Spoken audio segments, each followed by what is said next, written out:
Is Village Rails really a game of locomotives and locomotives?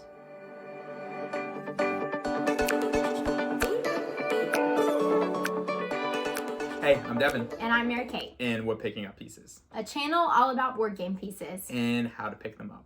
And in today's video, we're going to be discussing Village Rails, a game all about locomotives and locomotives. Or is it?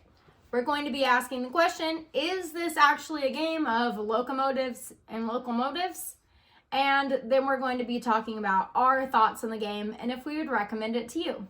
So first, let's discuss locomotives. Hopefully that's making sense to you guys. Going back and forth, I bet it's a doozy. So first, you have already kind of like a pre-built village in front of you, because this is pretty much just a tableau building game where the village is an L shape, and then from then on, you're filling in that shape with cards that you are drafting openly in front of the deck. So there's going to be 7 cards out there, and where you can pick out a rail card to put in your village. And the rail cards are going to be shaped differently, and ultimately going to be building off of 2 different rails as you put down this card in front of you. And whenever you put down these cards, not only are you putting down rails in your village, but also you're putting down features that score differently in the game. And so these are going to be some of the main ways that you score in the game, because the features, there's like 5 or 6 of them that score differently. And then also on the card, not only are there rails, but in features, there's also locations that ultimately will interact with the features. And then also later on, as going to be discussed with the locomotives, there's also different trip cards that interact with this. So that's really the locomotive part of the game in a nutshell. So locomotives. What you're doing or how you build out your tableau with these rail cards is determined largely in part by how you would like to score points. Devin already mentioned one of the key ways in which you score points is with features. The other way is by completing trips on trip cards. So just like how you have open drafting to get your rail cards, during that turn you can also pay money to draft a trip card from the supply in front of you.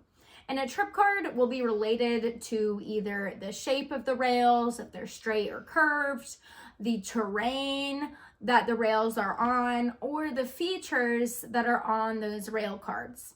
And so you'd put a trip card on an uncompleted rail. You cannot put one on one you've already done. On an incomplete rail at the top. And once that rail goes all the way across your tableau to the other side, then you score points based off of the features and if you completed that trip or not. So for example, maybe the people in this village, they want to be able to ride the train. They don't want to see any cows. The trip card says you can't go through any ranches. So you align all your little rail cards to where you don't go through any terrain that is a ranch. And so once you've got to the other side of your tableau, you score those points. Once you score the points from your features and your trip card, you have a terminus card, which is basically saying, oh, our trip has ended, which gives you money that you can then use to get more trip cards or to get different cards from the rail draft system. And that's basically the whole game. Yeah. You keep track of all your little points and a little wheel thing in front of you as you score them. And at the end, there's like one type of end of game scoring, and that's it. Yeah. And also the terminus cards is pretty cool thematically, because as you finish the trip, they're paying you money for going on the trip. But also the example that Mary Kate gave about there being no sheep or no cattle, I don't think that's actually one of the trip cards. But It is. Is it? Are you sure? Yes. Well, if I it will is, look through the box and find it, and we'll put the picture right here. So if it is, it is. If not, you'll know after the video over who's right, who's wrong through the edit. So, all right. So our thoughts on the game. So thematically, is this a game of locomotives and locomotives? Yes, it is. I think it does fill that theme pretty well, but it's very abstract, because ultimately you're not having anyone directly telling you. You just have this abstract trip, like I'm trying to fill out this trip and these rails to meet what these people want. But it's not actually people there. You're just abstractly having to think, oh yes, these are people that tell me what to do in order to build this rail in their village so it can fulfill their needs and I can get the most points or money as possible. Yeah. I mean, but obviously you are definitely building a rail. It's just not like a typical, I guess, rail game where it's very economic focus. Yeah. Yeah. Even though it is getting money, it's point focused. So, is it a game of locomotives and locomotives? Yes. Abstractly, but I think so, and I really enjoy the game. Yeah. Now, mechanically, what do you think about it, Mary Kate? So I'd say this game, like stepwise, how you play it, what you do, it's really simple. You take a card, you put it in your tableau. You might take some trip cards, you put them on the edge of your tableau to score points. Mm-hmm. But the thing that makes this game so great is that even it's very accessible and then you can do the actions of it, but also you can spend a good deal of thinking power figuring out what is the best choice for you in order for you to get points. And so you can kind of sometimes get bogged down in this a little bit if you try to think super hard about it. But for the most part, it's just like a short, medium game, which honestly fits really well in our collection and like how we participate in the hobby. Yeah. It fits very much so in a very particular, I guess, niche or a category of how complex it is to how long it takes. It says on the box, I just looked, that it takes 45 minutes. I feel like it takes way less time than that. Way less time. I mean, at least for me and Mary Kate. But me and Mary Kate know the game, like, hands down. And a lot of times we were just playing with me and her. And we can finish the game between, like, probably, like, 25 minutes. 25 minutes, maybe. And so it's a lot of thinkingness in that small amount of time where I think it's perfect for me, but it might be a little bit difficult for other people wanting to get it to the table. Because if you want a game that thinks like this, that you get that kind of crunchy feel, you may want more of a crunchy feel and you don't mind giving up more time. Or if you want a game that's lighter than this, and that has nothing with crunchiness and that's a shorter time, you might want something shorter than that. So I think that's something I could think that somebody else might have an issue with the game and might not see the table a lot. But for me, actually, it's like perfect in a perfect category for what I want in a game. And so I really enjoy it.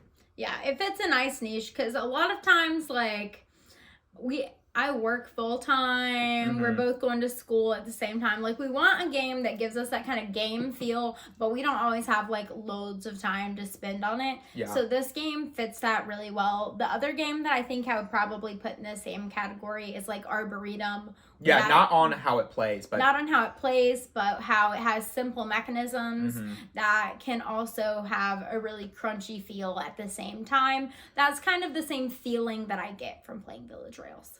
Yeah. And also, one more thing about thematically, so jumping back before I forgot to mention, was that thematically, this game, I think even though it fits really good with this box, it is a theme that I think can be plastered onto a bunch of other games. Like, say if I'm building a computer and I'm trying to get wires throughout the circuit, like, I can make a game out of this.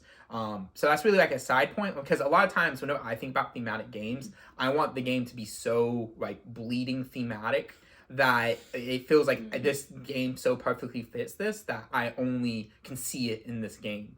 And a lot of games, like, that's so hard to do, so it's not a knock. It's just so hard to do that a lot of games don't do that, and can't do that, you know? And so, and I'm not trying to judge that game based off of that. I was just saying that kind of for everyone out there who also loves themes like I do in board games. Because I want a game that whenever I'm doing the action makes me feel like I'm doing what it's wanting me to do. So that's kind of jumping back.